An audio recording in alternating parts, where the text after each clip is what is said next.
السلام علیکم۔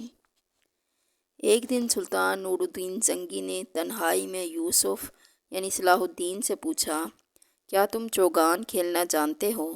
سلطان محترم، مجھے شاہ سواری کا فن آتا ہے، مگر اس کھیل سے مجھے کوئی دلچسپی نہیں۔ یوسف نے ادب و احترام کے ساتھ عرض کیا، میں چوگان کا دلدادے ہوں۔ سلطان نور الدین زنگی نے پرجوش لہجے میں کہا، یہ مردانہ کھیل بھی ہے اور مجاہدین کے لیے ایک قسم کی عبادت بھی، اس لیے تم بھی چوگان کھیلا کرو۔ سلطان نور الدین زنگی کو عشق کی حد تک چوگان کے کھیل سے دلچسپی تھی۔ ان کی اسی دلچسپی کو دیکھ کر ایک دن کسی بزرگ نے انہیں بھرے دربار میں ٹوکتے ہوئے کہا تھا، کسی مسلمان حاکم کو یہ زیب نہیں دیتا کہ وہ ایک فضول کام میں اپنا قیمتی وقت برباد کرے۔ سلطان نور الدین زنگی نے بڑے صبر و تحمل کے ساتھ بزرگ کے اس سوال کو سنا اور پھر نہایت نرم و شیریں لہجے میں جواب دیتے ہوئے کہا، اللہ شاہد ہے کہ میں اس کھیل کو دل لگی کے واسطے نہیں کھیلتا۔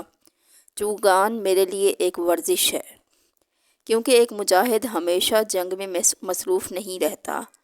جب میں یہ کھیل کھیلتا ہوں تو میرا گھوڑا کسی دشمن پر اچانک حملے کے لیے تیار رہتا ہے۔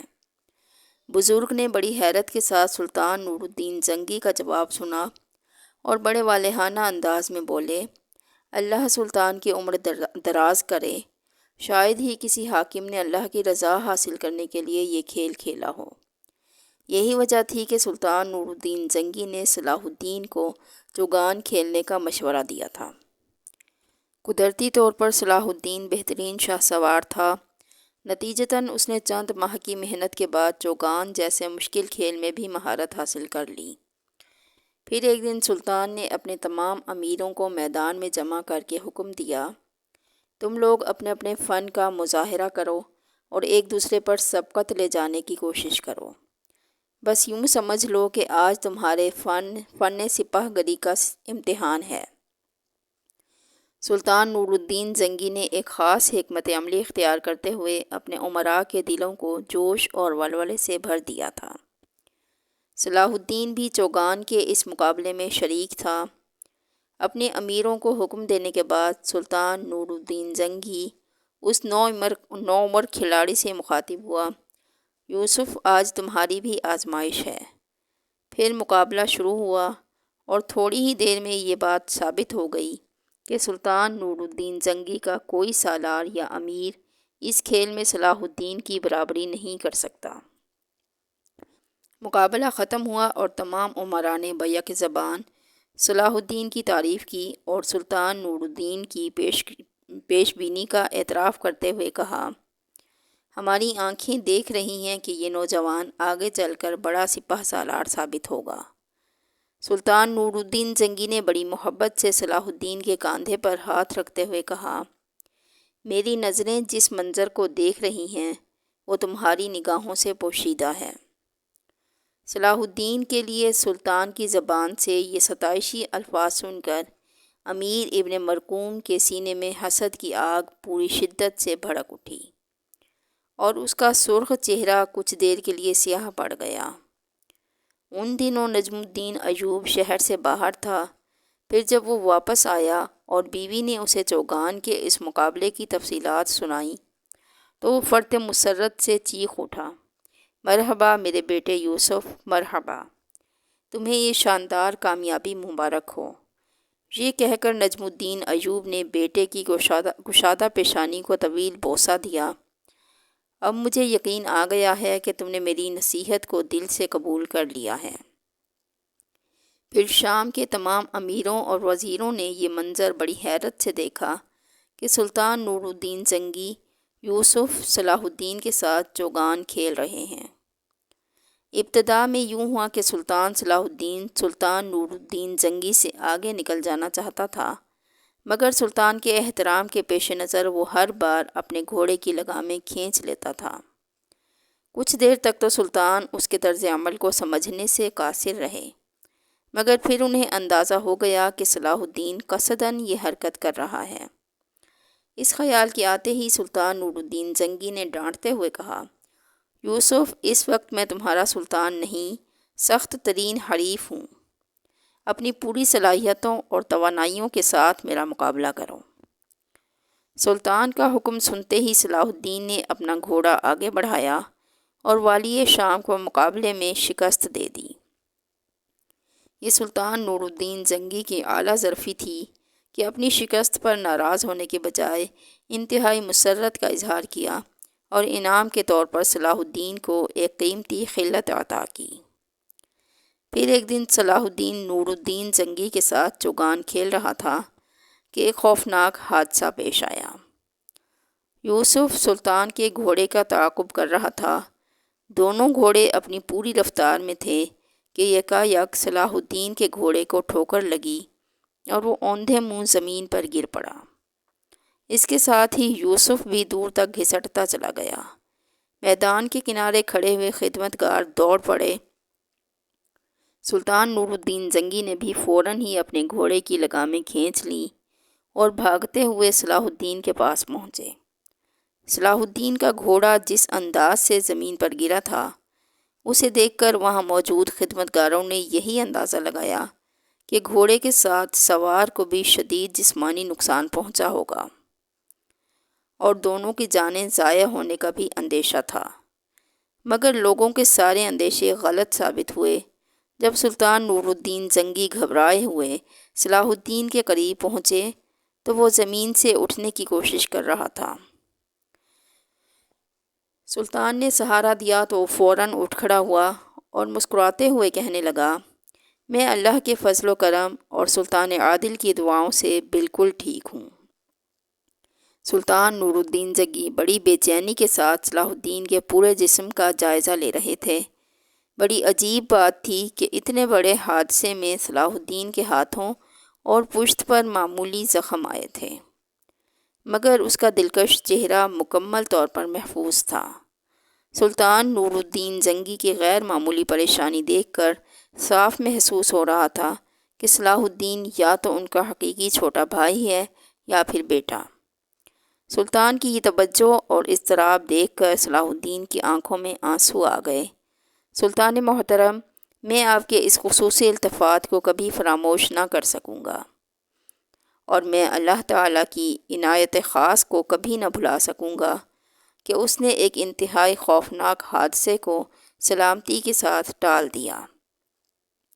سلطان نور الدین زنگی نے نہایت پرسوز لہجے میں کہا، تم میرے دست و بازو ہو یوسف۔ پھر صلاح الدین گھوڑے کی طرف متوجہ ہوا، جس کی ہڈیاں تو سلامت تھیں مگر پورا بدن زخموں سے چور تھا۔ یوسف جھکا اور آہستہ آہستہ گھوڑے کی پشت پر ہاتھ پھیرنے لگا۔ میرے وفادار ساتھی، میں تجھ سے شرمندہ ہوں کہ تجھے ناحق میری وجہ سے تکلیف پہنچی۔ یہ کہتے کہتے یوسف کی آنکھوں میں آنسو آ گئے۔ سلطان نور الدین زنگی نے بڑی حیرت سے یہ منظر دیکھا۔ آج پہلی بار سلطان کو اندازہ ہوا کہ یوسف کس قدر حساس نوجوان ہے۔ بیٹے کی جان بچ جانے کی خوشی میں نجم الدین ایوب اور ست الملک خاتون نے غریبوں میں کھانا اور کپڑے تقسیم کیے۔ اس موقع پر سلطان نور الدین زنگی نے خصوصی دربار آراستہ کیا اور صلاح الدین کو اپنے تخت کے برابر کرسی پر بٹھایا۔ پھر درباری مورخ عماد کاتب نے کھڑے ہو کر انتہائی پرجوش لہجے میں صلاح الدین کے لیے یہ دعائیہ اشعار پڑھے، تم کسی عمدہ گھوڑے کے لڑکھڑانے پر حیرت کا اظہار نہ کرو، جبکہ اس کی پشت پر تم جیسا مرد سخی سوار ہو۔ تمہارے گھوڑے کی نظر سلطان نور الدین زنگی پر پڑی تو وہ سلام کرنے کے لیے جھکا، اور تمہاری بخشش کا چھوٹا سا حصہ یہ ہے کہ اس گھوڑے کی لغزش کو معاف کر دو، کیونکہ بڑا بخشش کرنے والا لغزش کرنے والے سے درگزر کیا کرتا ہے، اور تم حاسدوں کی آنکھ اور ان کی برائی سے بچو۔ میری دعا ہے کہ تم پر کسی کی نظر بد اثر نہ کرے، اور تم نور الدین شاہ عالم کے لیے سلامت رہو اور ہر قسم کے حادثات میں ان کے معاون و مددگار رہو۔ سلطان نور الدین زنگی یہ اشعار سن کر بہت خوش ہوئے۔ پھر درباری مورخ عماد کاتب کو قیمتی خلعت عطا کی گئی اور اس کے ساتھ ہی صلاح الدین کو مصاحب خاص کا درجہ حاصل ہو گیا۔ سلطان کے اس اعلان سے اکثر درباری صلاح الدین کی قسمت پر رشک کرنے لگے، مگر امیر ابن مرقوم کی حسد کی آگ کچھ اور شدت سے بھڑکنے لگی۔ جوسلن ثانی، جسے نور الدین زنگی نے اندھا کرا کے حلب کے قید خانے میں ڈال دیا تھا، وہ دن رات زندان کی دیواروں سے سر ٹکراتا اور گریہ وزاری کرتا رہتا تھا۔ اے خداوند خدا، تو نے صلیب کے بندوں کو کیسا تنہا چھوڑ دیا ہے۔ جوسلن ثانی کی یہ فریاد کچھ دیر تک حلب کے قید خانے میں گونجتی رہتی اور پر توڑ دیتی۔ بظاہر یہ فتنہ گر ہمیشہ کے لیے ناکارہ ہو چکا تھا، مگر عیسائی دنیا نے سلطان نور الدین زنگی کے ہاتھوں ایڈیسا کی عبرتناک شکست کو فراموش نہیں کیا تھا۔ پھر اچانک صلیبیوں میں ایک اور فتنہ نمودار ہوا، جو اسلام دشمن میں گاڈفرے، جوسلن ثانی اور بالڈون سے بھی کہیں آگے تھا۔ بالڈون کا مختصر تعارف یہ ہے کہ وہ شاہی یروشلم گاڈفرے کا چھوٹا بھائی تھا۔ گاڈفرے کی شدید خواہش تھی کہ وہ مسلمانوں کا وجود صفائے ہستی سے مٹا دے اور پورے مشرق کو اپنے گھوڑوں کے سموں سے روند ڈالے، مگر اس کا یہ ارمان پورا نہ ہو سکا اور 1100 کو فرشتہ اجل نے اس کی سانسیں غصب کر لیں۔ مرنے سے ایک دن پہلے گاڈفرے نے اپنے چھوٹے بھائی بالڈون کو تنہائی میں طلب کرتے ہوئے کہا، میرے عزیز بھائی، ایسا لگتا ہے کہ میری سانسوں کا شمار پورا ہو چکا ہے۔ گاڈفرے کی آنکھوں سے آنسو روا تھے۔ برادر محترم، طبیبوں کو امید ہے کہ آپ جلد صحت یاب ہو جائیں گے۔ بالڈون نے بڑے بھائی کو تسلی دیتے ہوئے کہا، مجھ سے جھوٹ مت بولو بالڈون۔ شاہی یروشلم گاڈفرے کی آواز نقاہت سے کانپ رہی تھی۔ اب زیادہ وقت نہیں ہے، اس لیے پورے ہوش و حواس کے ساتھ میری بات سنو۔ بالڈون ہماتن گوش ہو گیا۔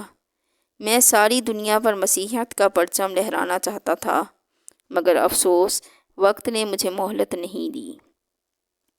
گاڈفرے کمزوری کے باعث رک رک کر بول رہا تھا، مجھے یقین ہے کہ میرے مرنے کے بعد یروشلم کے عیسائی تمہیں اپنا بادشاہ منتخب کر لیں گے۔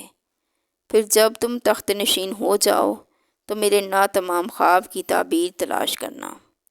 آپ کا خواب کیا ہے برادر محترم؟ بالڈون نے اداس لہجے میں پوچھا۔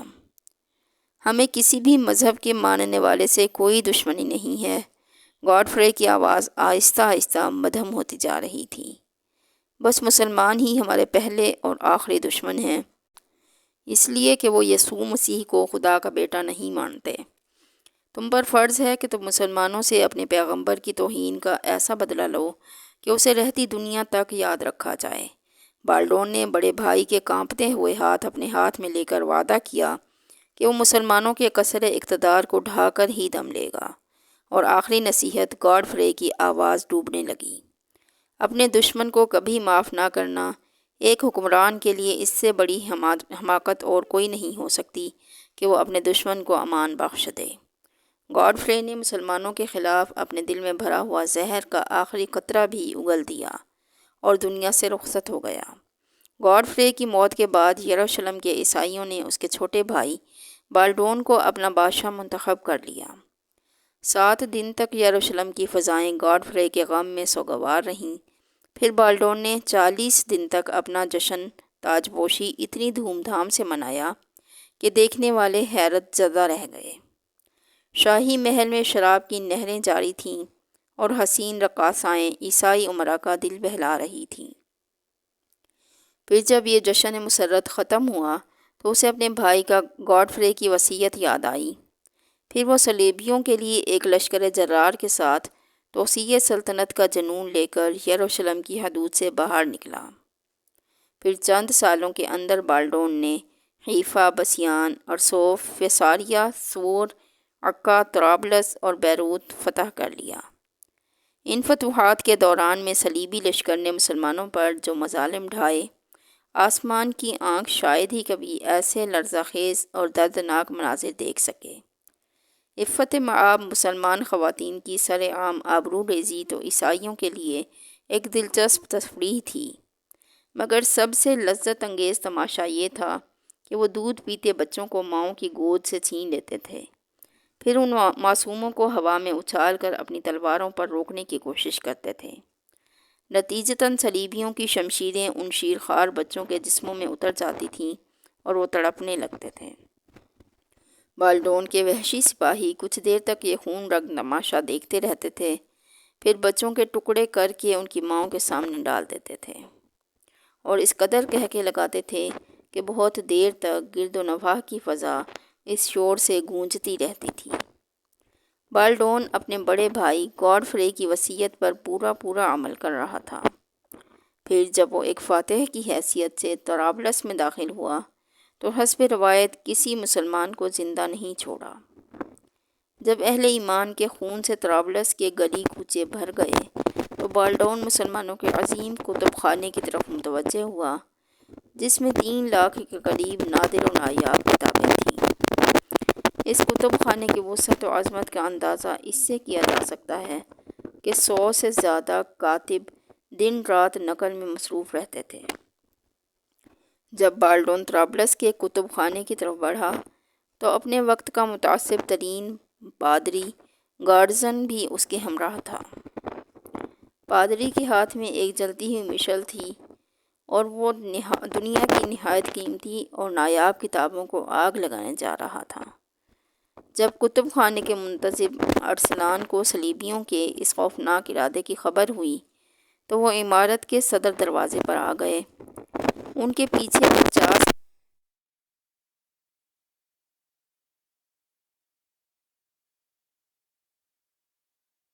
کے سامنے ہاتھ جوڑ دیے اور کسی فقیر کی طرح گڑ گڑاتے ہوئے کہا، ہمیں پتہ ہے کہ ہماری گردنیں تمہاری تیغ انہیں اشنام سے محفوظ نہیں رہیں گی۔ ہم تم سے اپنی جانوں کی سلامتی کا سوال نہیں کرتے کہ ایک دن ہمیں جانا ہی ہے، مگر اس کتب خانے کے لیے تمہارے رحم کی بھیک مانگتے ہیں۔ یہ وہ سرمایہ ہے جو آنے والی نسلوں کے لیے صدیوں تک کام آئے گا، اور وہ نسلیں تمہاری بھی ہو سکتی ہیں۔ علم تو تمام انسانیت کی میراث ہے۔ قاضی ارسلان نے علم دوستی کا حق ادا کر دیا تھا۔ انہیں اپنی جان سے زیادہ ان یادگار تصانیف کی فکر تھی جو اہل دانش کی صدیوں کی تحقیق و جستجو اور ذہنی کاوشوں کا نتیجہ تھیں، مگر جنونی پادری گارڈزن نے قاضی ارسلان کی تمام التجاؤں کو نہایت حقارت سے ٹھکرا دیا اور غضبناک لہجے میں بولا، ہم نے یسوع مسیح سے وعدہ کیا ہے کہ ہم اس زمین پر مسلمانوں کو کسی یادگار کو قائم نہیں رہنے دیں گے۔ پھر پادری گارڈزن کے اشارے پر قاضی ارسلان اور 50 مسلمان کے سر قلم کر دیے گئے۔ اس کے بعد گارڈزن نے آگے بڑھ کر کتب خانے کو آگ لگا دی۔ پادری کی تقلید میں دوسرے عیسائی سپاہیوں نے بھی اپنی مشعلیں روشن کر لیں اور عقل و دانش کے عظیم ذخیرے پر حملہ کر دیا۔ 3 لاکھ کتابوں کے جلنے میں کئی گھنٹے لگ گئے۔ پورا علاقہ دھوئیں سے بھرا ہوا تھا اور فضاؤں میں صلیبیوں کے وحشیانہ قہقہے گونج رہے تھے۔ قتل و غارت کا طویل کھیل کھیل کر بالڈون بھی دنیا سے رخصت ہو گیا۔ پھر اس کی جگہ بالڈون ثانی تخت نشین ہوا۔ بالڈون ثانی نے بھی گاڈفرے کی طرح مسلمانوں کے قتل عام کو عبادت کا درجہ دے دیا تھا۔ وہ ایسا وحشی اور احسان فراموش عیسائی حکمران تھا کہ ایک بار رملہ کے قیام کے دوران مسلمانوں نے پورے شہر کو گھیر لیا تھا۔ اس صورتحال میں بالڈون ثانی کے باہر نکلنے کی کوئی صورت باقی نہیں رہی تھی، یہاں تک کہ وہ اپنی زندگی سے مایوس ہو چکا تھا۔ پھر اس موت کی وادی میں ایک مسلمان ہی اس کے کام آیا۔ یہ وہ مسلمان سپاہی تھا جس پر بالڈون نے کبھی کوئی احسان کیا تھا۔ آخر اس مسلمان نے احسان کا بدلہ اتارنے کے لیے بالڈون ثانی کو ایک خفیہ راستے سے شہر سے باہر نکال دیا۔ پھر جب بالڈون ثانی اپنی محفوظ پناہ گاہ تک پہنچ گیا تو اس نے ایک بھاری لشکر کے ساتھ رملہ پر حملہ کر دیا، جس کے نتیجے میں بے شمار مسلمان تہہ تیغ ہوئے۔ صلیبیوں کی طاقت روز بروز بڑھتی جا رہی تھی، یہاں تک کہ عیسائیوں کی 4 مضبوط ریاستیں قائم ہو گئی تھیں۔ ابھی یہ سیلاب بلا کچھ اور مسلم علاقوں کو لپیٹ میں لینے والے تھا کہ عماد الدین زنگی مرحوم نے ایڈیسا میں جوسلن ثانی کو شکست دے کر صلیبی سلطان کا ایک مضبوط ستون ڈھا دیا۔ بعد میں سلطان نور الدین زنگی نے جوسلن ثانی کو اندھا کر کے ہمیشہ کے لیے اس فتنہ گر کی سازشوں کا خاتمہ کر دیا تھا۔ ابھی دنیا بھر کے عیسائی ایڈیسا کی شکست کا ماتم کر ہی رہے تھے کہ صلیبیوں میں ایک اور فتنہ گر پیدا ہوا جو مذہبی عصبیت میں دوسرے عیسائیوں سے بھی زیادہ شفاق تھا۔ یہ ایک پراسرار راہب سینٹ برنارڈ تھا جو برگنڈی کے ایک امیر کا بیٹا تھا۔ یکایک برنارڈ عیش و عشرت کی زندگی چھوڑ کر تارک الدنیا ہو گیا اور ایک غار میں بیٹھ کر 15 سال تک عبادت کرتا رہا۔